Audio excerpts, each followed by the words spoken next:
हम मनुष्यों में एक प्रकृति हमारे सृष्टि से ही बनी हुई है। वो है हमारे आसपास को जानने की प्रवृत्ति और इसके लिए हमारा प्रथम समाधान था हमारा पैदल यात्रा। आज भी कभी-कभी हम इसे दुलारू नाम ट्रेक से जानते हैं। अपने पर आता हूँ। आज 11 नवंबर 2024 आज एक ऐसी ही यात्रा पर हूँ, पर 10 या 15 दिनों वाली पिछली यात्राओं जैसी नहीं। इसमें कुछ अंतर होगी और अंतर होगी इसकी लंबाई, समय और मूल्यों का। 3600 हाँ, 3600 किलोमीटर होने वाली है ये पैदल यात्रा। इसके संबंध में मैं और खुलकर यात्रा प्रारंभ करने के स्थान पर पहुंचकर आपको बोलता हूं। इस समय मैं इस ट्रेन से खांडवा उतर रहा हूं। अगर आपको मेरे इस यात्रा के साथ रहने का मन कर रहा है, तो मेरे तरफ से रहा हार्दिक निमंत्रण। कुछ ही समय में प्लेटफॉर्म क्रमांक ये हैं ओंकारेश्वर की झांकियाँ। ट्रेक जो हम करते हैं और इस यात्रा में कुछ अंतर हैं।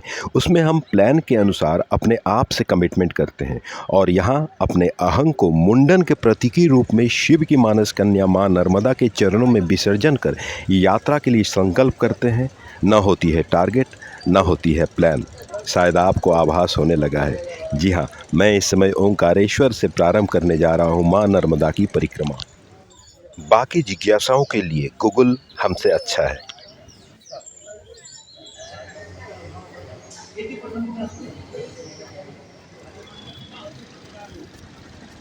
मांधाता पर्वत की परिक्रमा में निकला हूँ।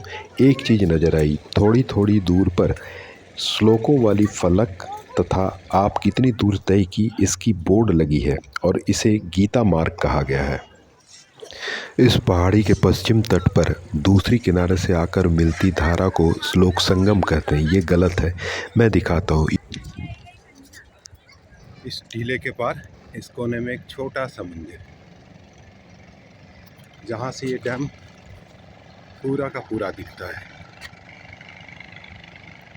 अब मैं आपको डैम से भी ऊपर एक पोजीशन से दिखाता हूँ। देखिए, डैम के उस पार दाहिने तरफ से जो स्ट्रीम आई है उसे कावेरी कहते हैं और बाएं तरफ से ये नर्मदा है जो यहाँ आकर मिलती है।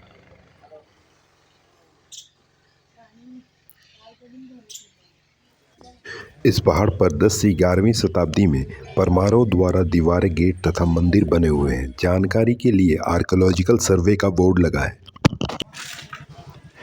शीर्ष पर शंकराचार्य जी की एक विशाल मूर्ति स्थापित की गई है। यहाँ तक गाड़ी आने का मार्ग भी दुरुस्त की जा रही है। यहाँ से दिखता ओंकारेश्वर मेनलैंड।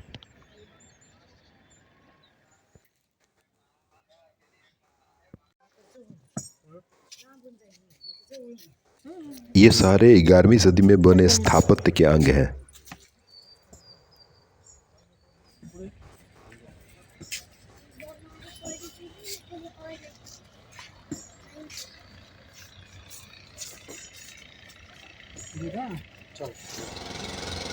अब चाहे तो बोट से भी इस पूरी द्वीप की परिक्रमा कर सकते हैं।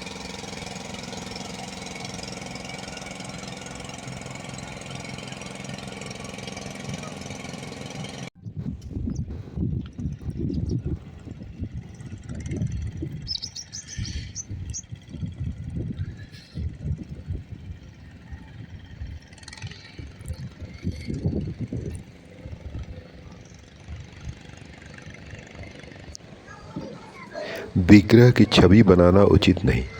ये रहा ओंकारेश्वर मंदिर।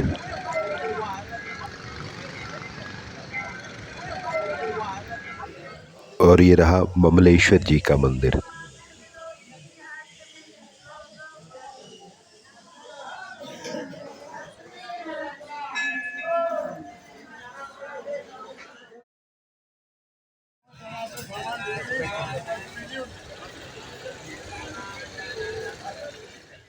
आज है परिक्रमा के लिए मेरे संकल्प का दिन। इसके बाद मैं माँ के नर्मदा को पार, माँ के रूप में बच्ची को छोड़कर किसी को प्रणाम, किसी मंदिर की परिक्रमा, खाट या कुर्सी पर आसन ग्रहण, किसी भी भेंट को अस्वीकार और असाधु आचरण नहीं कर सकता। हमारे आभूषण होंगे श्वेत वस्त्र, एक दंड और कमंडल।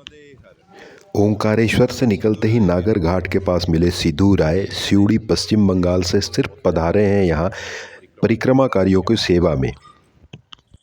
सुदूर पश्चिम बंग থেকে मैंने नदी के एकदम किनारे किनारे यात्रा शुरू की। थोड़ी ऊपर से जाएं तो झाड़ियों और धार साथ साथ चलिए तो पत्थरों का सामना करना। दोनों रास्तों के अपने अपने समस्याएं हैं, झाड़ियों में भटक जाने और पत्थरों में पानी में फंसना। वो दादा गुरु की टीम। जो भी हो, अगर प्रकृति का आनंद लेना हो तो इसी रास्ते आइए, वरना पक्के सड़क से।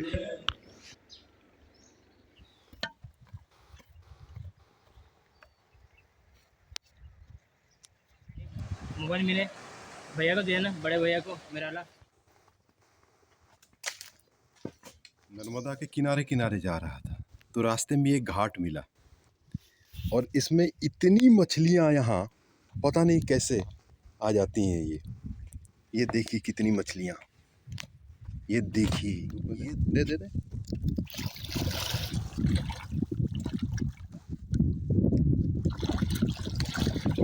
मौनी बाबा गुफा आश्रम मोरलेस बड़ी आश्रम है। लोग दोपहर का प्रसाद या रात्रिवास भी करते हैं। इस रास्ते बहुत कम परिक्रमाकारी हैं। अधिक लोग सड़क मार्ग को ही सुरक्षित समझते हैं।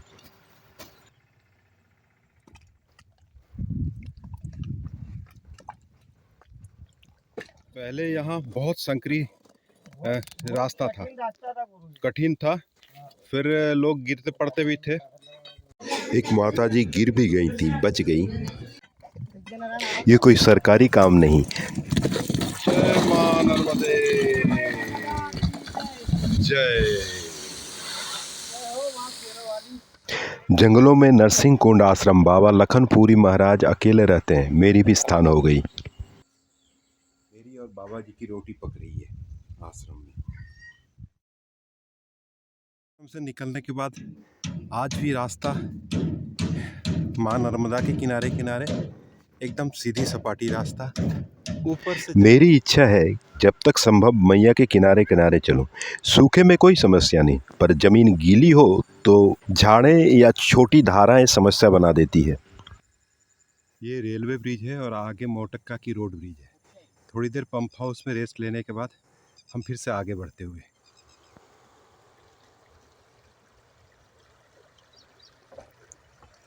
वो रहा नर्मदा के उत्तर तट पर खैरी घाट। ये हमारा रास्ता आगे मोटक्का होगा। ये रहा मोटक्का घाट, ऊपर इंदौर जाने वाली रास्ता।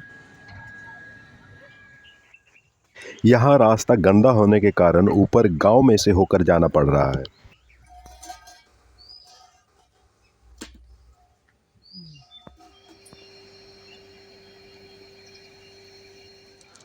फिर आ चुके हैं नदी के किनारे। शाम होने चली है। मोटक्का से कुछ किलोमीटर बढ़ने के बाद घाट से थोड़ा ऊपर सीताराम मंदिर और आश्रम है। आज यहाँ प्राय 40 परिक्रमाकारी आसन ग्रहण करेंगे। नर्मदे हर।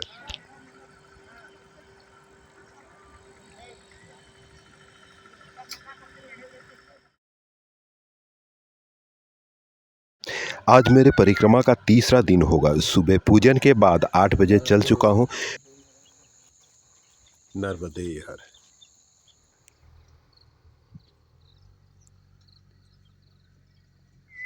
थोड़ी दूर चलने के बाद हमें गांव अली बुजुर्ग के पास से किनारे का रास्ता छोड़ना पड़ा और गांव के रास्ते से चलना पड़ रहा है। गांव के रास्ते चलने का एक लाभ भी है। मंदिरों का दर्शन होता है, लोगों से बातें भी होती हैं, पर मैया हमसे दूर दूर चलती है।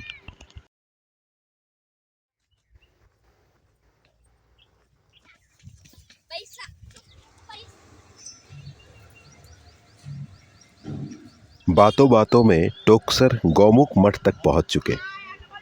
नर्मदे हर। ये एक सरकारी उद्यान है। ये गौमुख का आश्रम, गोमुखेश्वर महादेव मंदिर, गौमुख धाम टोकसर, और इसके ठीक पास से जाता हुआ हमारा रास्ता। लगा हुआ एक और आश्रम। ये स्वामी महेश चेतन जी हैं। इन्होंने अपने आश्रम में मुझे चाय के लिए कहा, और ये इनकी आश्रम सच में ऐसा सजा धजा आश्रम मैंने शायद ही देखा है।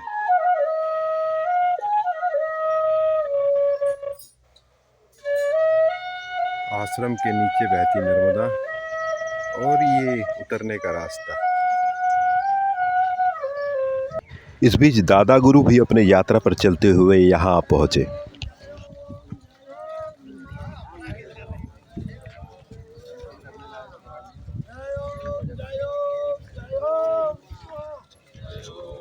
जय ओम जय ओम जय ओम है। हाँ? भगवान हमारे लखन भैया बहुत मेहनत कर रहे हैं। पूरा लखन ही है। जिला कलेक्टर द्वारा सम्मानित भी है। सुंदर सुंदर। अब मुख्यमंत्री से करवाएंगे।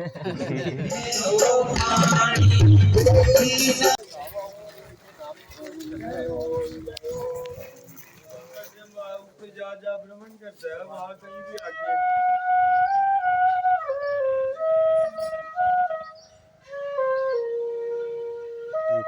देर हो चुकी थी, इसलिए महेश महाराज जी ने भी मुझे भोजन प्रसाद लिए बगैर जाने नहीं दिया।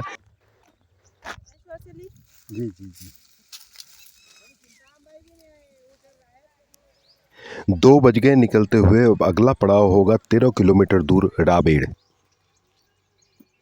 रावेड़ के आश्रमों में मुझे ये बड़ा अच्छा लगा। रामेश्वर धाम अन्य क्षेत्र। ये सारे स्थापत्य बाजीराव पेशवा जी के समय का है और ये गांव भी उन्हीं के नाम से है। वो दिख रही बाजीराव जी की कचहरी और वहाँ वो गिरी हुई पीपल के नीचे उनकी समाधि स्थल और अभी जो दिखाया मैंने मंदिर उनकी शिव मंदिर। शाम हो चुकी है, स्नान करके अपने आसन पर जुट चुके हैं। आज के लिए नमस्कार, शुभ रात्रि।